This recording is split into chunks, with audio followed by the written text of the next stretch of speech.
often these security sessions are deep dives like this one is, but to start off with, it's not a matter of if you're going to get hacked, but when, basically. And the key thing is making things a lot less attractive than your neighbors do, because there are quite some big names in here that have been hacked over the last couple of years. You might recognize some of these, like Tesla, Duolingo, on Facebook, for example. So let's have a look and see if we can make our SQL servers a little bit less attractive than what our neighbors are looking like. So for those of you that don't know me, my name's Haan. I've been in IT for about 20 years, working with SQL Server for the past 15.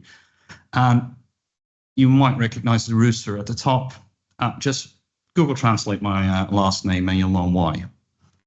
If you want to reach out, have any questions, my details are at the bottom and at the end of the slide deck as well. And you can download this slide deck from our website already. It's up there if you're interested. The demo scripts will be up there later as well. So a couple of session goals for today. I want to talk to you about layers of cybersecurity, more in general. Have a chat about lateral movement, why it's important. Specific SQL Server security, because that's what you probably came for. And then give you some tips and tricks on where to get started. So looking at the SQL Server threat landscape, there are multiple attack factors that we have to be aware of. Phishing, whether it's unauthorized access, certain vulnerabilities, network attacks, you name it, it's all in there. So when we're looking at the 7 layers of cybersecurity, we tend to start with the perimeter layer. And the perimeter layer is not necessarily our SQL Server environment. It's actually something far beyond that, which is access to our office building, for example. Do you have security guards? Do you have key cards to get into the building? And from there, how easy is it to get to a workplace? Or how easy is it to get to your data center? Is it on premise? Or are you renting space somewhere else? And who has access to that? So our perimeter doesn't start necessarily with our digital security perimeter, but also a physical perimeter. Now, often people reference networking as part of the perimeter as well. However, networking is one of the separate layers when looking at the cybersecurity concept. There's a reason why, because also network is both divided into a physical and digital network, firewalls, for example, network zoning, or you can do that nowadays, both digital as well as physical, where back in the days you needed physical network devices to do a proper segregation of your network. And we'll look at how that ties into our SQL Server later. Endpoint security is one of the layers. And this doesn't matter what endpoint we're talking about. This can be a laptop, but also a phone if you can access company data over, for example, an internet browser. Application security. And this isn't just security in the context of, okay, what data does our application have access to, but also the access model within the application. Obviously, data in itself, as in where is our data stored, who has access to what data, who should have access to what data. So those models are important as well. And obviously, mission critical is considered a 7 or one of the 7 layers in its own, because these are often our key components or key applications that require extra security before they are considered secure in itself. Now, these are 6, but there's one in there that is even more important as all of the other 6 combined. This is often considered the weakest of all 7 layers, but it is the most critical one, which is the human in itself. And this isn't just you as a user, this is also any training around security is considered part of the human layer within cybersecurity. So looking back at that threat landscape, once we're in, and regardless whether that is I managed to walk into your building, sit down, and access an existing workstation, or whether that is because I plugged into a network outlet within your company.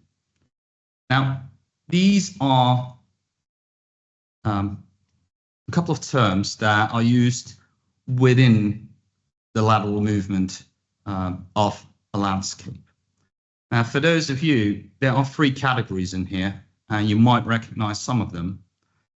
First of all, we've got the security measures that we can take, or the solutions that we can use to secure our network. Then we've got the attack scenarios that we can use. And then we've got a couple of applications or tools that are often used by attackers when they're trying to get in or move through your network. So when we're looking at lateral movement, it is about exploring a network, okay? Once I'm in on a laptop, for example, and my goal is to steal certain company details, how can I get to those details? What do I need to do? What is my next target that I have to get into? From there, once I identified the target, it's about finding those vulnerabilities to get there. Escalate the privileges in order to make that next hop and eventually reach that target. Now, there are also ways to prevent lateral movement. I know that Andre was talking about certain privileges because principle of least privilege is the easiest one, right? Even that chatbot that might have sysadmin privileges might not be the best choice of things. So the principle of least privilege is your first go-to when preventing lateral movement, especially when we're talking from a general workstation into our server landscape. A segregation of duties. Are you as a DBA responsible not just for your SQL Server environment, or are you also responsible for the operating system, for the network configuration, for your storage layer, for your Active Directory, for example? And if so, are you using that same account that you use for your email? Are you also using that for your administrative things? Are you segregating basically your accounts based on the duties that you have? So if I as a DBA have not just DBA privileges on a database, but also local administrative privileges on my Windows operating machine, am I using the same account? Because I might not need the same local administrative privileges on all of the machines that I'm running SQL Server on, or the other way around, I might not have SQL Server running on all of the machines that I need to have local administrative privileges to. So talking about account segregation becomes critical when trying to prevent lateral movement. Now, there's also one thing like application segregation. Now, cost saving wise, we often share one SQL Server instance with multiple applications if we have to. SQL Server 2022 made it a lot easier when using contained availability groups, for example, to do application segregation within the same host machine. Because out of 1,000 hackers, 999 have no clue how to break out of the boundary of that contained availability group if that user only lives there.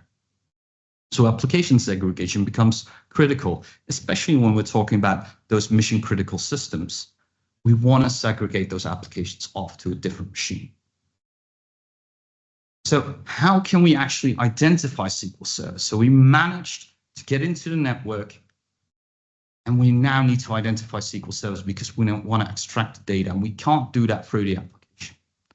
So there's one easy way of doing it, which is using SQL CMD. And I can show you how. So here we've got a regular machine. Now this one only has one SQL Server instance running on it. If you have a very large domain with 100 instances, for example, this query can take a while. So let's run a SQL CMD -L. This in general lists all of the SQL servers that respond over the network. Yeah, wait a sec. And here you can see that the local machine responds. Basically, any machine responds that has SQL Server running on it. There's a very easy way to prevent this. That is by disabling the browser service. If I disable the browser service here, run the command again, wait a couple of seconds, you'll see that the local machine no longer responded to this. There's nothing in here that can identify a SQL Server. So browser is something you can't always disable, especially when using named instance, for example. So let's run the command again, because there's also a different way to hide from this. And that is by going into the network configuration of your local or of your SQL Server instance and actually just hide the instance. Now this is off by default, and from personal experience, there aren't many applications that actually need this to be on. Restart the instance. Run the command again. As you can see, SQL Server no longer responds as, hey, I'm running on this machine. So are there other ways to identify SQL servers in a network? Yes, definitely. For example, using service principal names. Now, if you're running in an Active Directory domain and you're trying to use, or you are using Kerberos authentication to authenticate to your SQL servers, and please do that. Do not use NTLM because it makes it even easier. So using SPNs, you can also identify what SQL servers we have running. Now, this is a domain controller, and I can run this over the entire network if I have the correct privileges. So on this domain controller, we have a couple of SQL Server instances defined, or SPNs defined, that we can easily find using this fairly simple command that is within set SPN. So -T domain -Q, and then the M is SQL SVC, which is the SPN for SQL Server.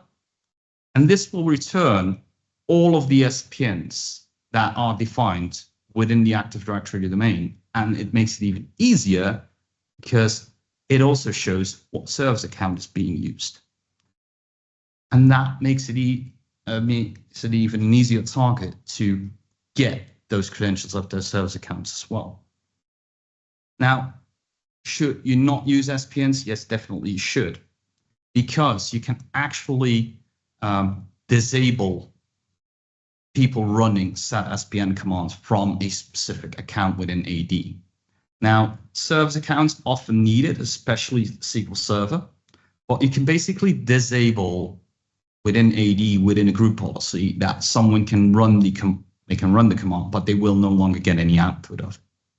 So this is how you protect yourself from SPN scanning, as it's called, to prevent people of figuring out what SPNs you have. Now, this also makes it tricky because if you forget to remove SPNs after you remove SQL Server instances, that becomes a vulnerability within Active Directory.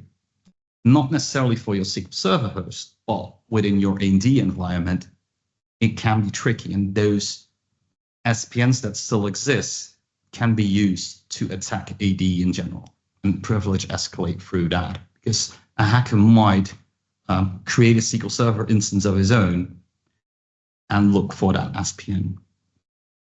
Now, there are various tools, as I showed you earlier, in that list, and they tend to use either one of these two techniques to identify your SQL servers. So try to lock down your browser. If you can't, hide the instance, or do both, and remove, or have someone that manages your AD remove the privileges for running the SPN command within AD itself. So moving on to some core security principles, not necessarily SQL Server, we'll get to that in a sec. But in general, CIA triad, and I'm not talking US CIA here, I'm talking about confidentiality, integrity, and availability. Hope that's obvious. doing that application segregation that we talked about earlier, you might want to consider doing that based on your CIA triad, based on what confidentiality rating is my application on, what integrity rating does my application have. And based on that, I'm segregating these applications to either mission critical or lower levels, for example. Layered security. We talked about 7 layers of cybersecurity. This needs to be applied to everything that you do and not just your SQL Server. It needs to be from the front door all the way to the end user. Talked about least privilege. Obvious, right? Why would you need it? You need to shrink your attack surface. You need to improve your operational performance, and it makes auditing a lot easier as well. Zero trust, one of those hype terms. Don't just trust anyone, right? Make sure that you basically check on everyone that tries to use certain application, and not just once when you try to log in. Do it multiple times on every single request. And obviously the attack surface of SQL Server that we need to reduce, which is the next step that we're going to be looking at.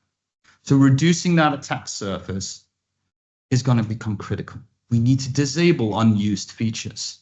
Like, for example, that CEIP service. By default, it is on. Now, can it do any harm if your instance is not connected to the internet? Not necessarily. However, it will try to broadcast. And that might be a way, if you have a proper attacker that is in your network, to piggyback off of certain connections. They might try to impose as the endpoint of the cyber service, and through that end, try to get into your SQL Server instance if they know what they're doing. So disable the services you're not using. If you don't run any agent jobs, for example, you might want to disable that as well. Unnecessary protocols, TLS 1.0, 1.1. For those of you that are still managing Windows Server 2019, for example, this is on by default. Okay, it's fairly easy to add a couple of reg keys within that machine to disable TLS 1.0 and 1.1. If you're actually running 25 on some of your servers, you might even want to disable TLS 1.2 and just focus on 1.3. So disable those unnecessary protocols, and TLS is one of them. There's SSL, but there are also various cipher suites in there that you might want to disable because they are vulnerable. It's not just SQL Server itself. There's a lot going on, and we need to reduce that attack surface of our instance. Patching. There was a patch, this specific patch in August, that made it impossible to, for example, do privilege escalations for users that had impersonation rights. So even if you can't install your cumulative updates every single time they come out, at least make sure that you install your security updates. And there have been a few in the recent months, and they seem to become more often than not in the last couple of months, or at least in the last 2 years. From what I remember, in SQL 2012, for example, was a fairly stable release when it comes to security updates, where, especially since 2016, 2019, it's become less so. So firewall and network segmentation, we spoke about network as one of the layers within cybersecurity. Now, if you don't have a network department in themselves, you can't segment physically, for example. There are solutions out there from companies like Guardicore, for example, but also Cisco has them. There are various companies out there that have software now that you can use to do network segmentation. If you can't do that, just use the local Windows firewall, for example, or the firewall on Linux. Basically block all the traffic coming into your SQL Server, apart from that one application server that you trust, or certain ranges within your network that you know here are specific servers or specific workplaces that need direct access to my SQL Server. and just block everything else, because we need to reduce how we can reach that SQL Server. So looking at authentication and access control. Windows versus SQL authentication. Now, this is one that is often prone to certain, how do you call it in English? Certain, doesn't matter. Whether you believe SQL authentication is secure or not, let's call it like that. So Windows versus SQL, I'd always choose SQL first, or Windows first, and not use SQL authentication at all if you can. The SA account is one of those things you should never use it. Now, using Windows authentication, please use Kerberos. Don't fall back to anti-alarm and check on that on a regular basis. But if you have to use SQL authentication, please upgrade to SQL Server 25 as soon as you can, because there's a new hashing algorithm in there. It also uses 100,000 iterations before you actually get to the end password. And with this new hashing algorithm, it makes it significantly slower to brute force your way into SQL Server. Looking at multi-factor authentication. Now, using multi-factor authentication directly onto SQL Server requires something else from an Azure Arc perspective, and that has its drawbacks as well. So if you have to use it, make sure you're aware of that. But you can look someone in the eye, but make sure that you authenticate it on more, and we're not dogs, I'm aware of that. Well, some people might feel like they are, or identify as a dog, but you catch my drift. Make sure that you use multi-factor authentication. If you can't do it directly on SQL Server, there are plenty of applications that help you introduce multi-factor authentication to access your data in itself. Implement role-based access controls. And here, when we look back at what we talked about earlier of implement or segregating our duties, segregating accounts, role-based access control comes into play as well, because you don't need sysadmin privileges in your day-to-day job, okay? There are only 4 or 5 commands nowadays that actually do need sysadmin.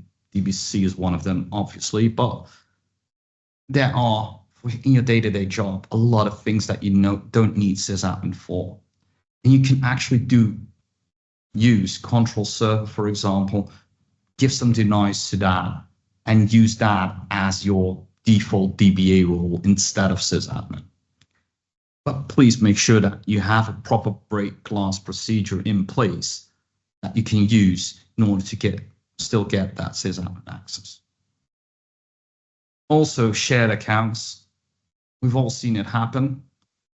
And this is a tricky one. Service accounts in general, try to segregate them out as well. And if you can, just make sure you authenticate the end user to the database and not just through a service account. And I know a lot of people feel like, yeah, we need to do role-based access control from an application point of view. It has its pros and cons, same as with authenticating end users on your database, yes or no. Now, it doesn't necessarily have to be the end user accessing the database directly. You can use a scenario like a double hop scenario to go through your application and authenticate the end user to your SQL Server database through the application server, so they don't have access directly themselves. But you need to do some extra steps within the Kerberos setup within Active Directory to do that. An access review. How many of you actually do this on a regular basis? How often are you looking at who has access to what database, to what instance? Are they still working for us? If they're not, are those accounts disabled within AD? Are those accounts disabled within SQL Server, for example? Because any account that is in there can be used to get to your data, even if that user no longer exists within AD. So access review is important. And we're not just talking high-level privileges, we're talking all of our users. So there are ways to automate this, retrieve all the users from your database, and if they're AD users, check within AD whether they still have an account there or not.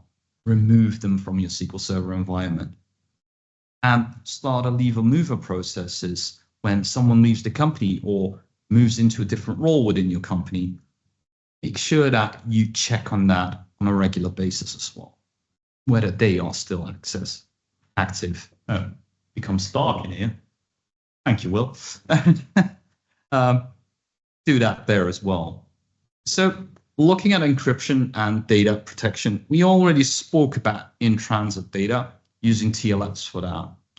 Now, it's great that we force our servers to use TLS.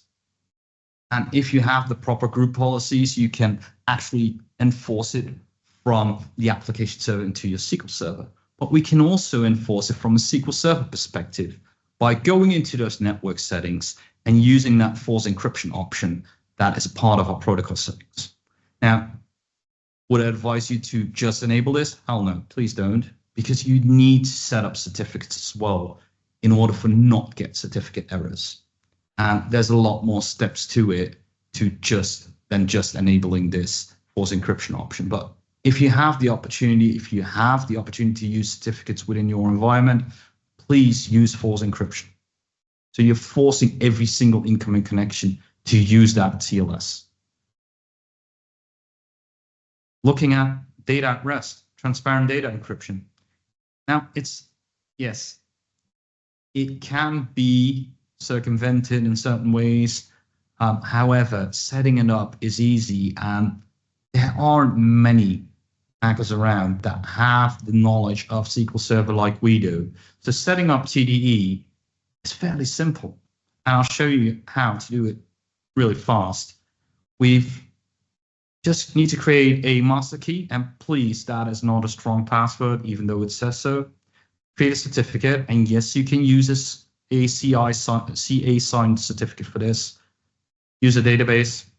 I'm creating one here. Create a database encryption key, and then set the encryption on in the database. As the last step, check whether the database is encrypted. So let's run this. Run the last step, and here you can see that the database is encrypted. It is in state free. That means it is encrypted. Now, depending on the size, this might take a while. But setting up TDE is one thing. Make sure that you also rotate the keys on a regular basis, at least once every year. So here we're setting up a new certificate, and then we're basically telling the database to alter the encryption key using the new certificate. So we're running that. Go. And then we're using this query to figure out whether that database is actually using the new thumbprint. So it's fully encrypted, as we can see here. It has the encryption state free, and it is actually using that new thumbprint. And please, if you run that statement of switching that TDE certificate, make sure that you check whether that new certificate is actually used. Now, there's also data memory, and please use always encrypted for that. If you really have that sensitive information, I've managed to get access to the Windows operating system, and I don't want to alert you by putting that server instance or that SQL instance into single user mode and access it through there. I can dump the memory and basically use the pages in memory to reconstruct. Yes, it takes a lot of time to do that, but always encrypted helps me because the pages that are in memory can no longer be read because they are encrypted like our data is. So not necessarily the page, but the data is. So looking at backup and recovery strategies, and I know we joked about this earlier in the chat, but it is in the end our last line of defense, right? If we don't have a backup of our environment, we cannot restore. So looking at it from that point of view, it becomes more and more of a strategic approach to create backups. Make sure that you are aware of what that confidentiality, what that integrity, and especially that availability rating of your application is, because your backup strategy might change depending on the rating that your application has. make sure that you save your backups somewhere offsite or at least immutable, that should you ever have someone target your backup environment, that you still have those backups. But be aware that if you have them offsite or somewhere secured in a vault or in a safe or whatsoever, what is the impact of that on your RTO and your RPO times? So, for example, if I'm using an offsite tier 3 backup storage room, and I need to get that back into my main data center, what is the impact of that on my primary application? And I might not be able to get my RTO and RPO times anymore. I can't achieve them anymore. And what do I need to do? In what order do I need to start restoring? And as you can see here, it's not just something that we, from a SQL Server perspective, can decide on what to do first and what to do second. You have to talk to your application teams, see from a company, from a business perspective, what should we do first? And obviously, test. Like Claudio said earlier in the chat, you can create every backup, but if you do not test the recovery of that backup, who says I can actually use it?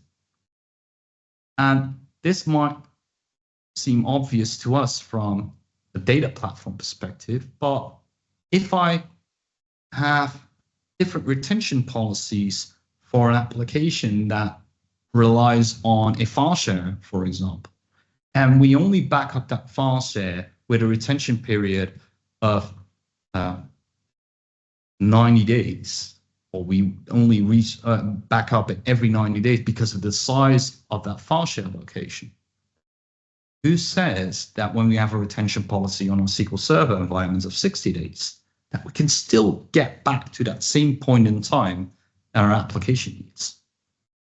So it's so critical that we don't just create our own backup schedules, create our own retention policies, but it is key to talk to the rest of the company, talk to our application administrators, and see where they're at from their point of view. And if they're just using a Windows server that can easily roll out again, but it can easily install their application again, fine, you can use it on your own. But it becomes key when interlocking multiple applications, multiple types of file locations, whether that's databases, file shares, cloud usage, hybrid environments or not. It becomes so important that you talk with all of the people involved.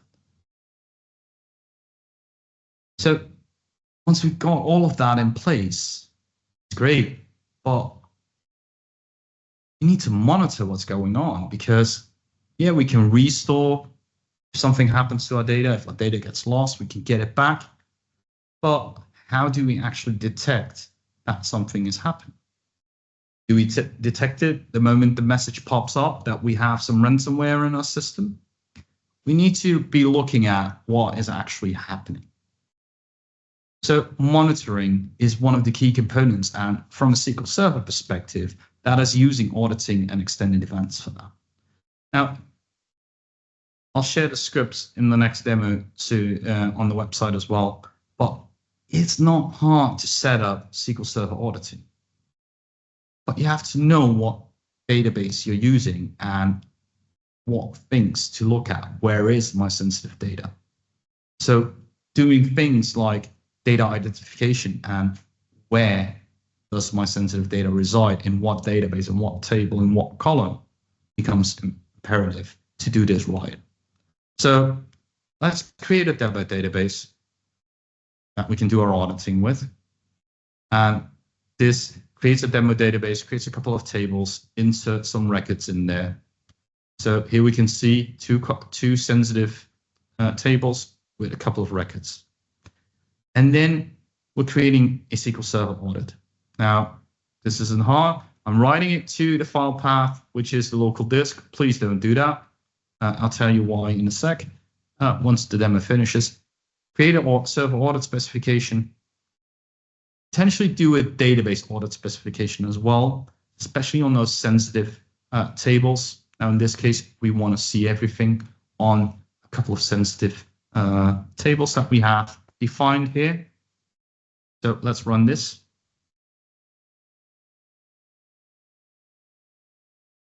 We can also see, based on the results, that the database audit specification was created. Now, here we can actually simulate things like, in this case, normal business operations, okay?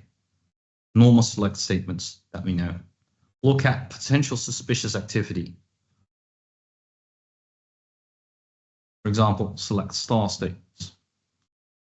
Administrative operations, inserts, some updates, for example, some deletes, but also quick queries to simulate potential data mining. So here we want to rapidly fire off a bunch of queries. As you can see, they give us some results. So let's look at what comes out of it in the audit files. And sorry about this one, but this is a list I can't work with, okay? This is everything. I don't like that. So let's take a look at select statements on our sensitive data.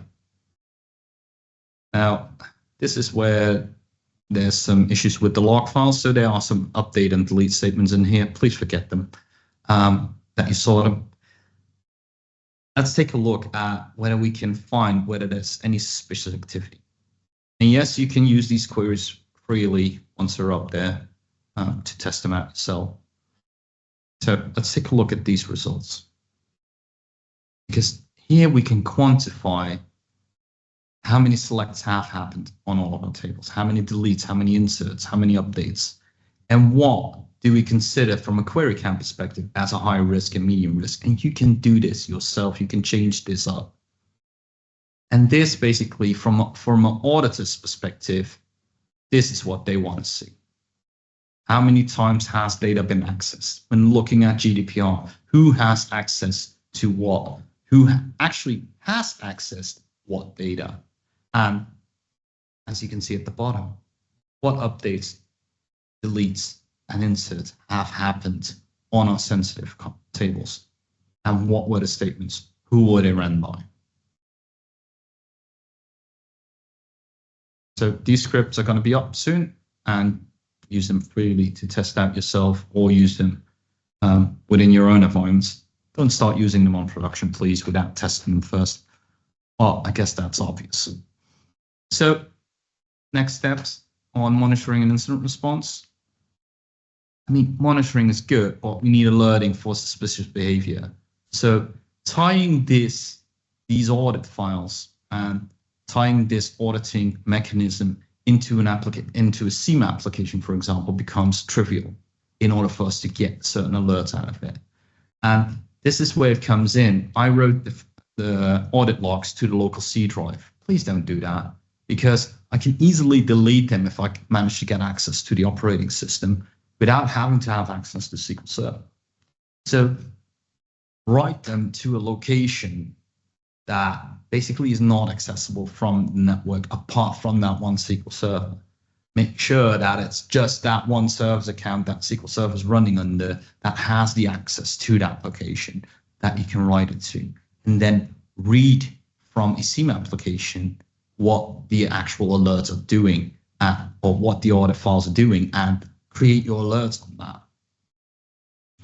Make sure you set up something called like an incident response plan, where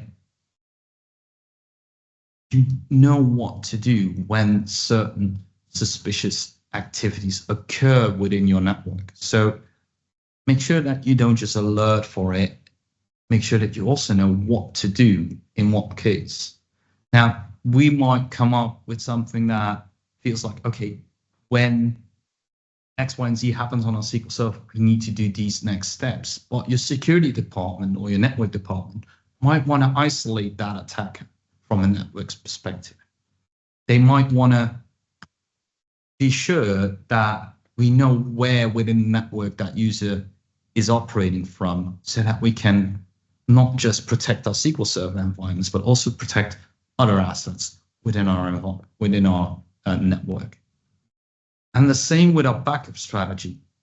Practice, practice, practice. Okay, it's so imperative that, especially with incident response plans, it's not just one person that has to act. It's often within the entire business, a couple of people.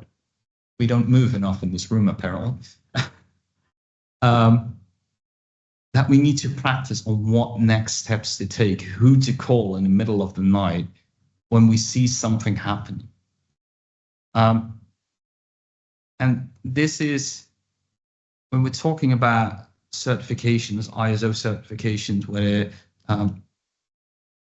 GDPR related things might not necessarily happen for monitoring unless someone accesses data that they shouldn't be accessing. But it becomes imperative that we know what to do and when to do it and in what sequence to do it. If, for example, our primary data center goes down, what to do next? From a security point of view, what to do, because our offsite data center might not be as secure as our in-house data center. Or we might be renting a certain place somewhere else that 10 of their employees have access to as well. They might be able to pull a disk from a rack. So it is imperative to know what to do in what type of incident. So where would you start? I know we're going a little bit quick, but okay. We know where to start when trying to figure out what to do. So the first thing to do in general is define a security strategy. And is that something that you need to do as a DBA first? Hell no. If you have a security department, please talk to them. If your company is big enough that you don't have to do everything on your own, start talking to your colleagues. Start figuring out what their plans are. What is the security strategy from a company perspective that we need to take? What are the steps that we need to do? What are our crown jewels that we need to identify in order to take those next steps? There are things like Center for Internet Security or Security Technical Implementation Guides, STIG, which are defined by the Department of Defense in the US. That might give you insights on what things to check for first when implementing a security strategy. There's a SQL Server assessment API nowadays that has about 84 checks or something like that you can use to assess your own SQL Server instance on certain security standards. And there's actually also a GitHub page that has all of those checks listed that you can use. And if someone is interested, just send me a message and I'll send it over, that you can use to do it yourself without actually using the API. But most importantly, talk to your security and your architecture departments, because we as DBAs might be so focused on our SQL Server environment that there might be strategies from a company perspective that have these things already implemented. So you might want to have a quick look at that before you start acting on your own. So some key takeaways. Oh, typo in here. No, that's all right. Security is proactive, even when it's offline. And there's also a other statement that is not in this slide deck, but security is optional. You decide on the steps that you need to take. So based on, here we go again, your CIO triad, what security measures do I take and where do I implement them? If my application is not critical to our business, I might not need always encrypted. I might not even need TDE. I might want TLS on everything, or you should want TLS on everything. But it is trivial that you don't have to implement everything everywhere, because those layered defenses, they are essential everywhere. And these layered defenses make it harder or make your environment less attractive compared to your neighbors. Okay? Unless your company does certain things that are so trivial to a certain party, they might just focus on you solely. But if it's just another script kiddie trying to get in and make his name for himself, they might not choose you because you are more secure than your next door neighbor is. And that is the first step. Encrypt your sensitive data, even in memory, should you have that type of data. Okay, always encrypt it should you need to. And I know not every application supports it, but make sure that you take a look at it. And this is the most important one. Review, test, and adapt. Okay, when looking at things like attack scenarios, attackers nowadays use AI as well. Okay, they become more and more sophisticated as well. And 99 out of 100 companies move slower than most attack scenarios. So looking back at what you designed a year ago becomes imperative, especially now.